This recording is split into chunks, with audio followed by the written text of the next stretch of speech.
Iran और America की आपसी भिड़ंत ने पूरी दुनिया को एक ऐसे मोड़ पर खड़ा कर दिया है जहां हर देश बस अपनी खाल बचाने में लगा है। कच्चे तेल की कीमतें आसमान छू रही हैं और ग्लोबल मार्केट में हाहाकार मचा हुआ है।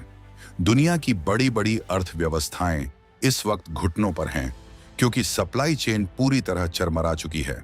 लेकिन इसी गहरे संकट के बीच भारत ने एक ऐसी चाल चल दी है जिसने वॉशिंगटन से लेकर बीजिंग तक और लंदन से लेकर इस्लामाबाद तक सबकी रातों की नींद हराम कर दी है। क्या आपको अंदाजा भी है कि जब पूरी दुनिया पेट्रोल और डीजल के लिए बिलख रही है, तब भारत ने अपने किस ब्रह्मास्त्र का इस्तेमाल करके दुनिया की मिठास पर ताला लगा दिया है?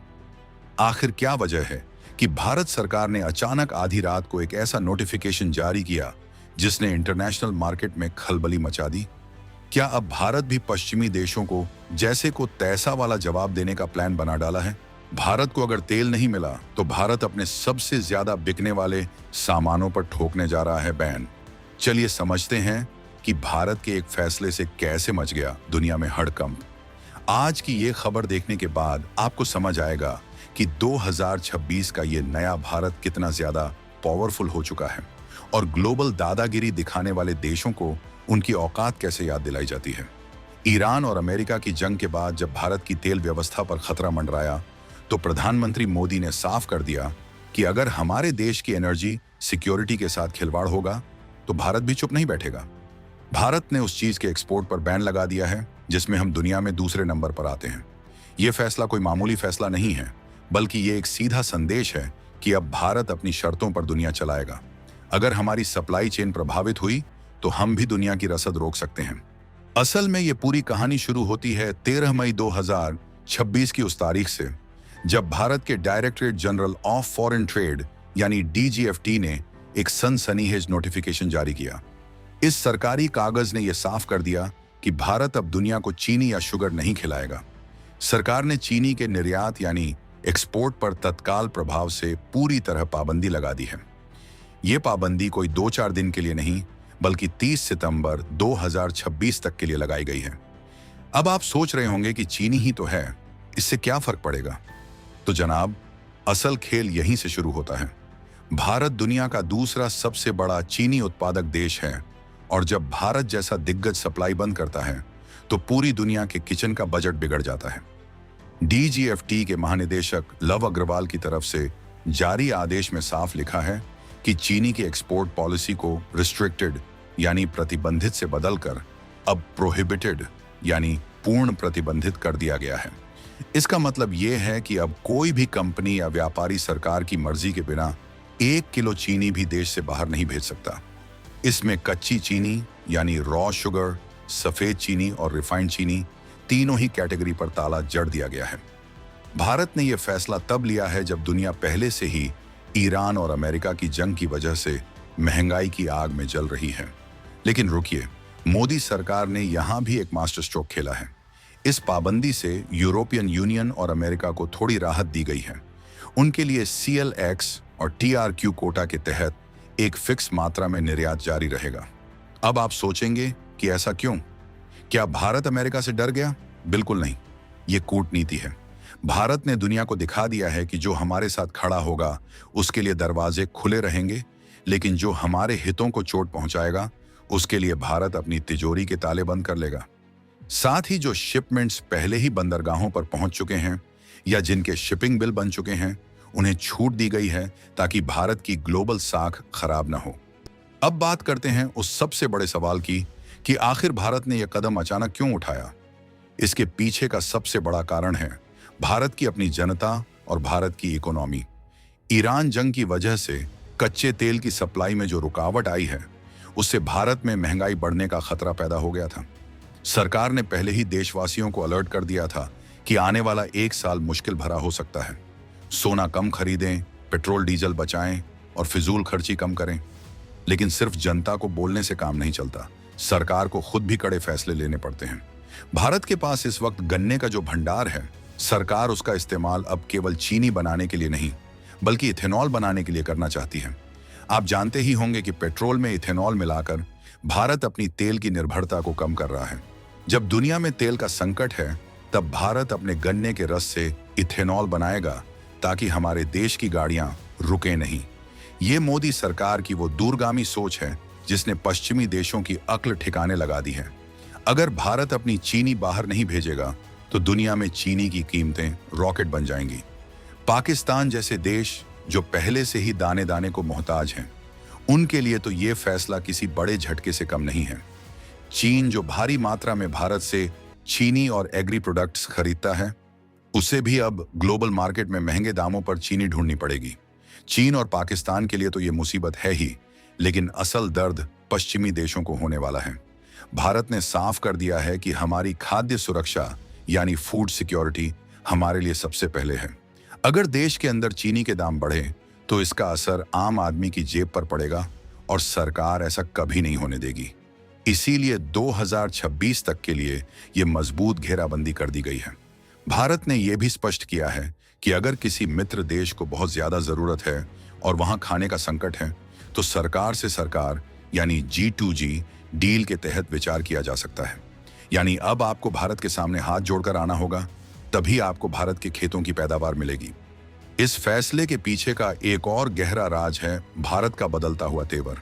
पिछले कुछ सालों में हमने देखा कि कैसे कुछ देश भारत पर दबाव बनाने की कोशिश करते थे, कभी तेल के नाम पर तो कभी व्यापार के नाम पर। लेकिन अब भारत ने ईंट का जवाब पत्थर से देना सीख लिया है। अगर रेड सी यानी लाल सागर में ईरान और अमेरिका के तनाव की वजह से भारत के जहाजों को रास्ता नहीं मिलेगा, या अगर भारत को महंगा तेल खरीदना पड़ेगा, तो भारत भी अपनी कमोडिटी सप्लाई को हथियार की तरह इस्तेमाल करेगा। इसे कहते हैं जैसे को तैसा वाला जवाब। भारत ने साफ संदेश दे दिया है कि ग्लोबल मार्केट में हम सिर्फ एक प्लेयर नहीं हैं, बल्कि हम वो खिलाड़ी हैं जो खेल के नियम तय करते हैं। जरा सोचिए, जब इंटरनेशनल मार्केट में चीनी की कमी होगी तो भारत का ये फैसला कितना निर्णायक साबित होगा।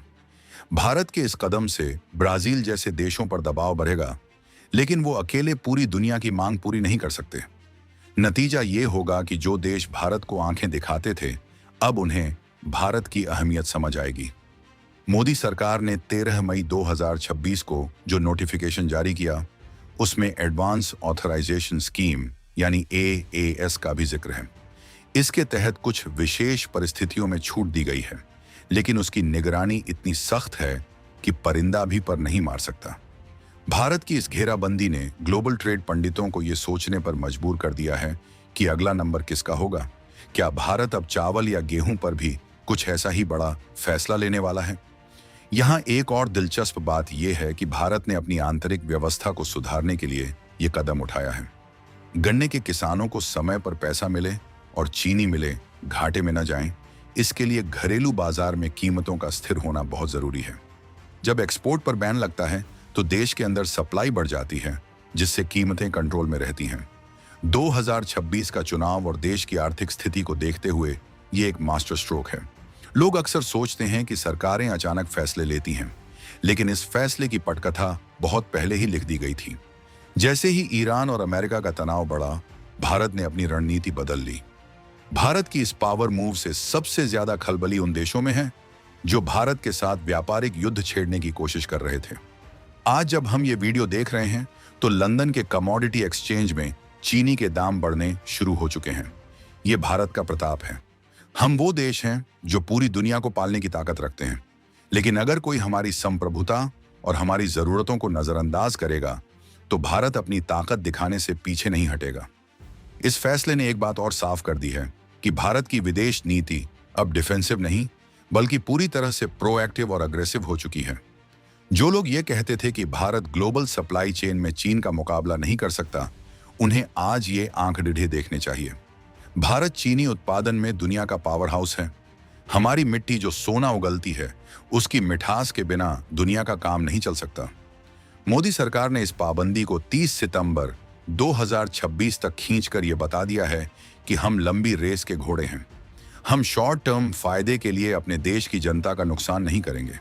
चीनी के स्टॉक को बचाकर रखना और उसे भविष्य के लिए रिजर्व करना एक बेहद समझदारी भरा कदम है। सोचिए, अगर कल को ईरान और अमेरिका के बीच हालात और बिगड़ते हैं और ग्लोबल ट्रेड पूरी तरह ठप हो जाता है, तब भारत के पास अपना पर्याप्त भंडार होगा। हमें किसी के सामने हाथ फैलाने की जरूरत नहीं पड़ेगी। ये आत्मनिर्भर भारत की असली पहचान है। भारत ने जिस तरह से तत्काल प्रभाव से यह बैन लगाया, उससे उन जमाखोरों की भी कमर टूट गई है जो चीनी को स्टॉक करके कालाबाजारी करने की फिराक में थे। अब सारा कंट्रोल सरकार के हाथ में है और सरकार की नजर एक एक दाने पर है। पश्चिमी मीडिया में इस फैसले को लेकर तरह तरह की बातें हो रही हैं।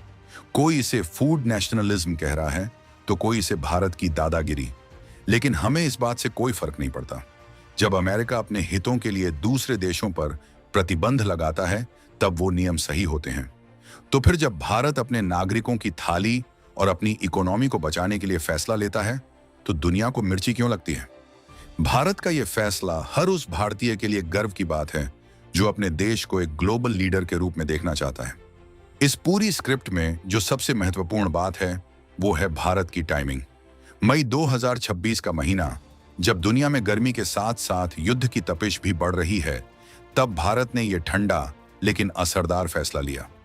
कच्ची चीनी से लेकर रिफाइंड चीनी तक हर सेगमेंट पर भारत का कब्जा है। और अब यह कब्जा और भी मजबूत होने वाला है, क्योंकि हम अपनी संपदा का इस्तेमाल पहले अपनों के लिए करेंगे। भारत के इस फैसले का असर आने वाले हफ्तों में साफ दिखने लगेगा।